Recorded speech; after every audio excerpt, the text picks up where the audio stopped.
Welcome to Microsoft SaaS Stories. I'm your host, Jason Young, a curious engineering manager here at Microsoft.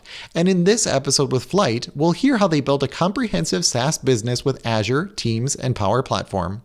Today I'm talking to Alasdair Gauld, CEO of Flyte. How's it going? Not too bad. Thanks for having me. That's good. Is it extremely cold like it is here, or is it a little bit warmer in your area? I would say extremely cold. We've got a minus number. Okay. So yes, Okay. Hopefully you're keeping warm. I'm drinking a lot of coffee and tea over here. definitely. Same here. Yep, very cool. So yeah, let's just get into it. So what does your company focus on? I know you're called Flyte, and I'd like to understand like what types of products you have. Yeah, so we're Flyte based in Glasgow, and what we do is we focus on business applications, primarily in the Microsoft modern workspace. And what we do is we focus on looking at clients' workflows, and we look at clients' processes within their businesses, and we try and look at process automation and process efficiency. Hmm. Now, what we do is we are primarily a professional service where we would do the workshop consultancy side of things, right through to kind of custom builds within the Power Platform side. And over the last kind of 18 months to 2 years, what we've started to do is look more at templated Power App solutions where we can get people 80% down the road, and get them more invested in the Microsoft ecosystem. And also more recently, we started to look at how we grow into the SaaS world. And that's where we lie with three products currently in the Team store. That's Gauge It, Ask It, and Check It. And they are very much kind of microservices. Our idea there with the clients is to bring small bites of product into their workflow so they can actually work into teams and bring these into a way of working. Hmm. Yeah, it's very interesting. The reason I wanted to talk to you specifically was that, a lot of the companies I talk to, they're just building a pure application on Azure and they're using it as, um, you know, sort of a generic platform, or maybe they're utilizing some PaaS services or Kubernetes or whatever it might be. But in your case, you're really taking advantage of the rich ecosystem in all of the other, what we would call the other clouds. So we have things like Teams, Dynamics, Power Platform, those kinds of things. And your company is actually really thinking about that whole picture and how all of those pieces work together. And then along the way, you've been identifying applications or like bite-sized applications that will start to fill some of the gaps in that whole journey or that ecosystem there. So I think it's a really interesting story. And I think that one actually came about in a slightly odd way because actually we started to do Teams applications to help our professional services, our development side of things. And we've kind of gone into it looking at how do we do custom Teams apps for our client base. And to do that, we did our first app, which was actually Check It, to prove ourselves so that we could do it and learn from it. And then all of a sudden we found ourselves actually looking more at how do we scale that and how do we look at the SaaS side of things. Hmm. Yeah, very cool. So speaking of SaaS, I guess you touched on it a little bit, but really what motivated you to consider a SaaS model? And I realize that, these days Teams and these other applications are fundamentally a SaaS model, but walk me Yeah. through that a little bit. So when we looked at Power Apps, it was very much a case of we would develop and install onto clients' tenancies. Hmm. And we've done that. We've done that since about 2018. And that's a model that's worked well for us. But what we wanted to start to do was we want to start to look at solutions that we could ultimately scale up. And when we looked at our innovation side of things, Teams seemed like the most sensible way to do it. So we started developing, as I say, developing the Check It solution to begin with. And that's where we started to see the potential of a global market, especially in the Teams App Store. And when we started to look at it, that was a large growth area for us. So we invested quite a lot of time there and actually looking at the full process that we actually had more control of it. We could control the roadmap of these products and we could get them in front of our clients a lot quicker. Hmm. As you think about, SaaS and building SaaS applications, like really, what does SaaS mean to you? For us as a leadership team, I would say SaaS gives us the opportunity for growth.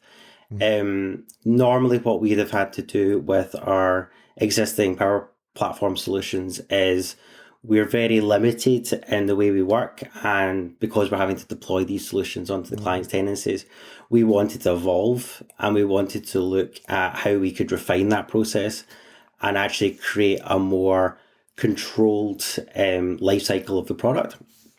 And that's where we started to look at SaaS, and that gave us the opportunity to create that. We could mm. create uh, an area, a market for that product as teams became more prevalent in the user base. Hmm. Yeah, it's interesting because SaaS pairs well with SaaS, right? Like Yes, when you have definitely. a SaaS platform and you're building SaaS applications, or maybe Yeah. building even platforms on platforms, like SaaS tends to pair very well with SaaS versus like trying to take something that is not SaaS and adding SaaS to it, or these other combinations. You're just in a good space. And that's why we looked at it, because the one reason I say we've done micro products is because we had an option. We had two solutions there to begin with, which was Check It and Gauge It. And we could have done a web app Mm, that linked into Teams.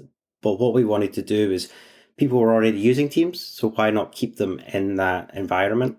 And that's where we went to create, actually, let's keep these products siloed in the Teams ecosystem mhm. rather than going out and creating something that just links into the platform. Hmm. And I've heard a lot of that from other ISVs as well. Like, Yeah. listen, people are already using these tools. It's kind of like how Excel, runs the world, right? Like, Yeah, let's, yeah, people are not going to shift into other tools. So if they're already in Teams, just meet them where they're at. It makes a lot of sense. yeah. And then I know we've talked about the high level Microsoft services or platforms. If we talk about like Power Platform, or if we talk about Teams and things like that. If you sort of double click into that, like how have you leveraged the Microsoft stack?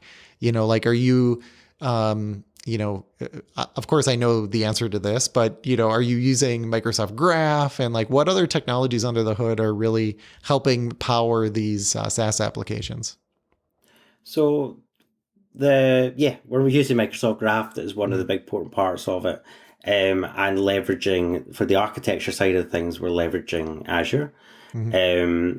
When we look at the Teams applications, we're using the bot framework within Teams Okay. to communicate with our Yeah. clients.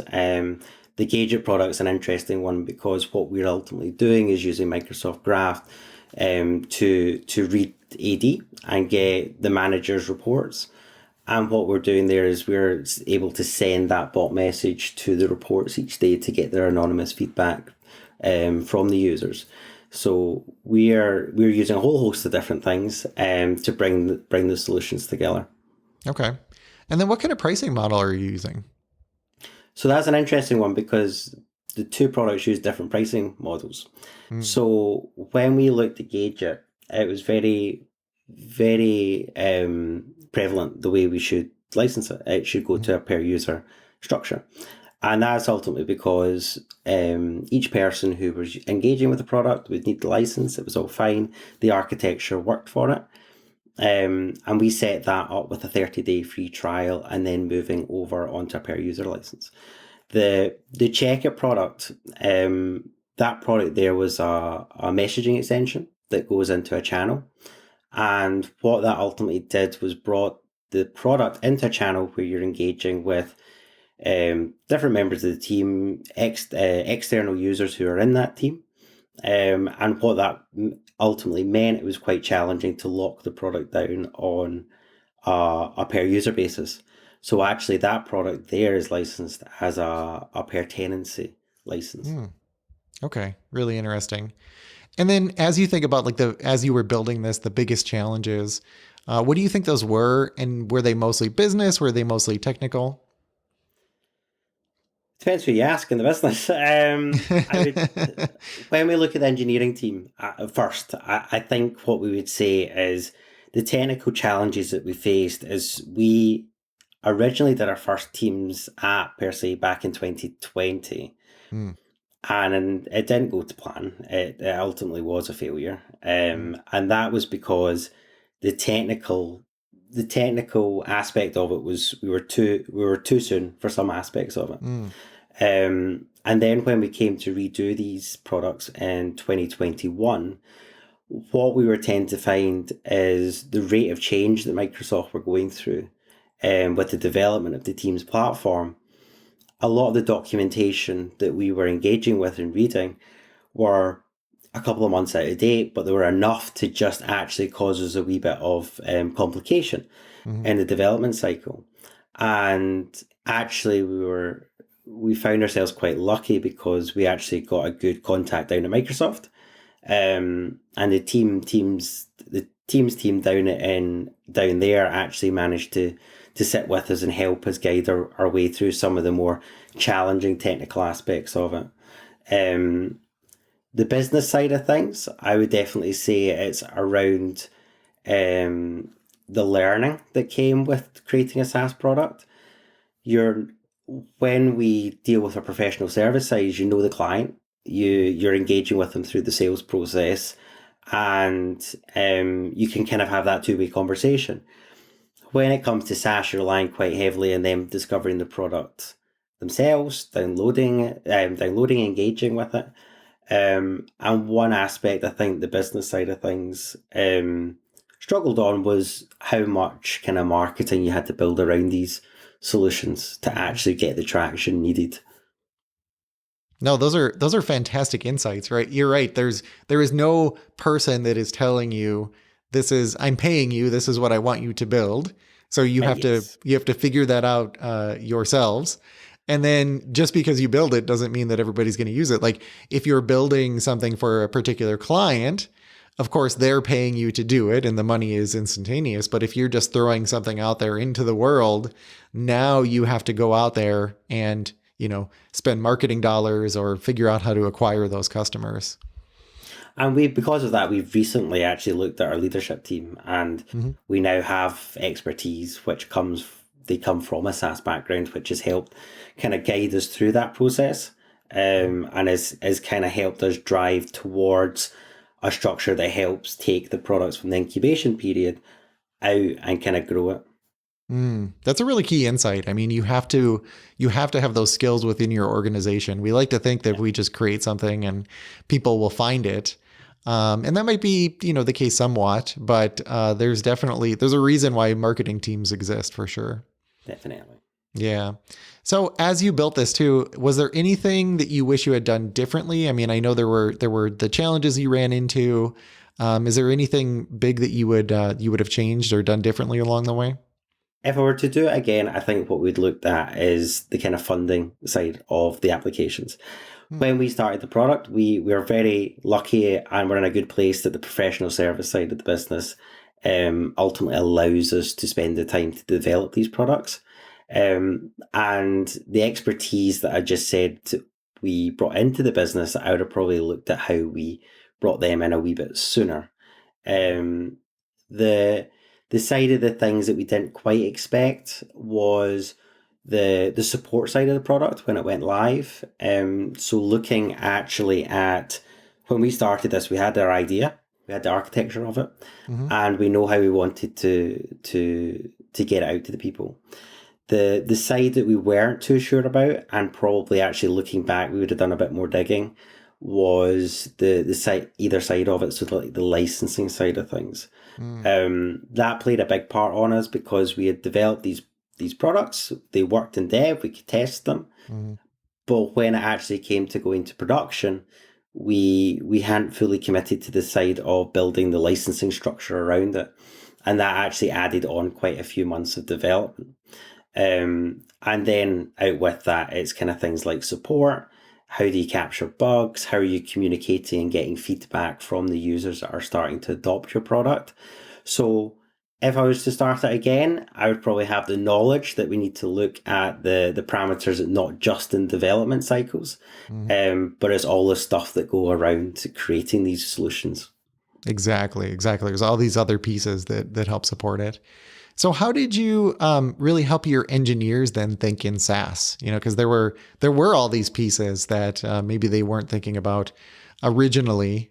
So what was your strategy there to get them thinking that way? So we were actually quite lucky. We had done a hiring in 2020. We had hired into the business, and the people we brought into the business came from companies that had been doing SaaS before. So they had a little they had knowledge of the process that they needed to go through. When I was talking to the main team, we're a team of 12, and we're a team of multidisciplinary developers that focus, as I say, on low code Hmm. and native development. It was very much a conversation around innovation Hmm. and scale. They saw the benefit and they saw the frustration or sorry, the limitations of installing onto the client's tenancies. Hmm. And we were able to chat to them along with the people who came into the business to actually look at how we scale up. And ultimately, what we can do is we can start concentrating on features, roadmaps, and how we make a better product because we can control that process so much better than we could before. Hmm. And as soon as we started having those conversations, they got behind it quite quickly, and they started to get quite interested about the process that we're going to go through. I think one of the biggest challenges in terms of getting the people on board was going from the Power Platform through to some of the other areas of Microsoft. The timelines for getting a SaaS product from idea to production is longer. So actually keeping them interested in it and engaged as we go through the development cycle, that was a wee bit of a learning curve for them. But once they actually saw it go live, saw it on the Teams marketplace, they could start to really see the benefits of it. Makes sense. Makes sense. So you brought in some of that skill and then built on top of that foundation. That's really cool. And then I know you mentioned scaling like through Teams and through some of these other platforms. How did you actually get scale on the back end? Because I understand how the front end piece of it works, but you still have to create the back end infrastructure that supports however many users or and tenants and all of that kind of demand that you have. So we're very lucky we're using Azure, Hmm. and with the cloud, that scalability is manageable.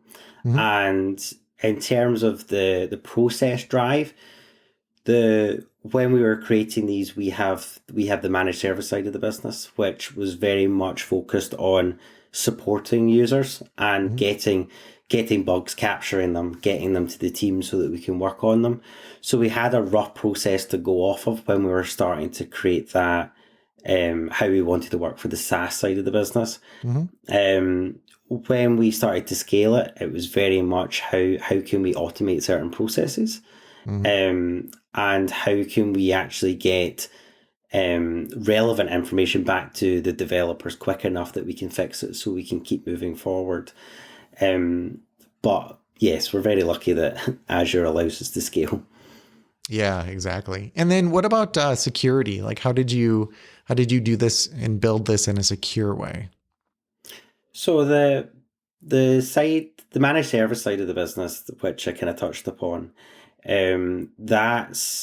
that kind of highlights firstly from day one the importance of cybersecurity. Hmm. And the first part of that process was how do we work as a business? And the importance of that came from us actually as Flyte working on our policies and procedures and fundamentally getting ISO 27001. So even before we started, we know how our secure development needs to work within the teams. Hmm. And when we actually come to our products, what we are looking at is the engineering team are very much responsible for how the security works within the products. But using encryption, using Azure, that gives us kind of the comfort of making sure that the databases are secure. Hmm. Because ultimately, when we were dealing with some of the other solutions that we do, we are following the ISO 27001 policy to get the solutions over onto the client tenancy. But now, because we are holding the data, it's far more important that we entrust that data and we can project out to our client base that we know what we're doing, we've got policies and procedures in place, and that anything that they're doing within the applications, their data is secure. Mm-hmm. And then Azure kind of gave you a bag of tools that you could use there. I assume you're using things like Key Vault. And I know you mentioned, obviously encrypting data at rest and while in motion and all of those pieces. Cool, cool. And then whenever you went into production, were there any big surprises, whenever you flip that switch? And I know you have a couple different products and pieces here. So I know it's kind of it's not necessarily a clear question, but like whenever you first made that big push into production, did you have big surprises? Yes, actually, we had a few, and actually they are different for the products, which was surprising. Mm. And as we discussed before, the licensing models and the licensing structure is different for each product. Mm-hmm. We were it was very interesting on the Gadget product. It was it's a wellbeing product, and ultimately we were giving 30-day free trial on it. But what we were tending to find is the permission side of things with the products were creating a wee bit of a blocker, because what it was ultimately meaning was that certain people within the business couldn't access the application. They were having to send it out to IT departments and different people within the organization to be able to approve the app. And that's probably something we weren't envisioning. We were thinking actually they were going to be able to get it to download and manage that internally. So we've actually had to liaise with quite a lot of the clients to be able to get them to download it and help them through that process. The Check It product is actually doing incredibly well in the freemium version that we've got of that. And probably the most surprising thing about that one was just the scale that went up, because people are more inclined just to try the product and actually just download it, see what it's like. And because of that, what we tended to find was actually the support tickets that were coming in was actually greater, because you had people asking about features, you had people asking, can I do certain things? And you got the odd bugs, yes, in the early days, and we were able to fix them quite quickly. But it was quite interesting to see how the freemium versions, a 30-day free trial, actually affected the user base and how people started to engage and download the products directly from the Team Store. So kind of a good problem to have. You might say like, oh, we're getting a lot of support cases, but it sounds like they were positive support cases that turned into, sales opportunities. No, definitely. And to be fair, having multiple products is good. It's good in the sense that we can try different things with them. And we are trying different things to see how what's working and what's not. The complexity in it arises from the roadmaps and prioritizing the roadmaps within the development cycles. So we actually do have a third product called Ask It, which is more around the meetings and asking questions in there. But what we'll be doing is we'll be merging that with one of the other products shortly, just to condense the product list a wee bit. And that'll allow us to kind of focus more on feature sets of 2 products rather than 3. Okay. No, it sounds like you're learning, adapting, responding to some of that real-time feedback. That's great. And then what about the Azure Marketplace? Are you available in the Marketplace? And what did that journey look like? So we're actually going through that journey at the moment. Okay. We had started on AppSource, and that's where we've kind of been for the last 18 months. Makes sense. However, what we are currently doing at the moment with the engineering team is making sure that we are able to go onto the Azure Marketplace, and the team are working on doing any changes to the application to make sure that can happen. It's a bit of a process in terms of getting it up there, but we definitely as a business see the benefit of it, especially as the usage in Azure and companies who have Azure credit, we're able to actually go towards that for our applications. So we do see it as another area of growth within the business. Okay. So you've seen a lot of value in having a transactable app. Definitely. through that system. Okay, cool. Is there anything else you wanted to mention that we didn't get a chance to touch on here? Um, I think we've covered the majority of it. I think the process from development has been a wee bit of trial and error, as I said. Mhm. And the whole SaaS journey has kind of come out of um, wanting to kind of grow as a business. And by chance, as I said, the first app that we did was mainly around our professional services to show that we could develop Teams apps, and we're still able to do that as a custom solution. Mhm. But because of that, we actually ended up going down this journey. So Yeah. no, it's been good. It it's a great example of how sometimes the story is a winding road. Yeah. You sort of Yes. Yes. take it wherever it leads, and you get to explore some new areas and some new products. So it's a really cool story. So I really appreciate you sharing. But Alistair, thank you so much for coming on here and sharing your SaaS journey. No, thank you, and thank you for taking the time to chat.